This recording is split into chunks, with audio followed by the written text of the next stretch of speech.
ബീച്ചിലെ ആർമാദങ്ങളൊക്കെ കഴിഞ്ഞ് കുളിച്ച് ഫ്രഷായി അജ്മാനിലെ തന്നെയുള്ളൊരു മോസ്റ്റ് നൈറ്റ് ഹാപ്പനിങ് പ്ലേസ് ആയിട്ടുള്ള അൽമർസയിലേക്കാണ് പിന്നെ വന്നത്. ഇവിടുത്തെ രാത്രി കാഴ്ചകളാണ് മനോഹരം. അമ്മിണി അവിടെ ഓടി നടക്കുന്നുണ്ട്. ഇവിടെ കാണുന്ന ഇവിടുത്തെ ഡൗൺ ക്രൂയിസുകൾ ഒരു ഫ്ലോട്ടിംഗ് റെസ്റ്റോറൻ്റ് ആയിട്ടാണ് ആക്ട് ചെയ്യുന്നത്.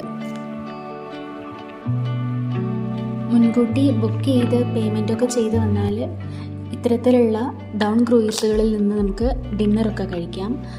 അവരുടെ ഒരു കുറച്ച് നേരമുള്ള ബോട്ട് റൈഡും ഒക്കെ ഉണ്ടാവും. ഈ ജലാശയവും അതിനോട് ചേർന്ന് നടക്കാനും സൈക്ലിങ്ങിനും ഒക്കെ പറ്റിയിട്ടുള്ള ഒരു മനോഹരമായിട്ടുള്ളൊരു പെഡസ്ട്രിയൻ വേ ആണ് ഇവിടുത്തെ ഏറ്റവും ആകർഷകമായിട്ട് എനിക്ക് തോന്നിയത്. ഈ ഭാഗങ്ങളിലൊക്കെയായി ധാരാളം ഫിഷ് മാർക്കറ്റുകളും ഫുഡ് കോർട്ടുകളും ഒക്കെ ഉണ്ട്.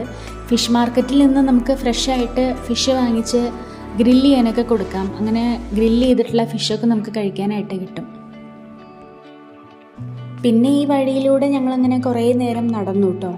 നല്ല രസമുണ്ടായിരുന്നു നടക്കാൻ. പ്രത്യേകിച്ച് അന്ന് ചൂടൊന്നും ഉണ്ടായിരുന്നില്ല, നല്ല തണുത്ത കാറ്റായിരുന്നു. അപ്പം അങ്ങനെ കുറേ ദൂരം അങ്ങനെ നടന്നു.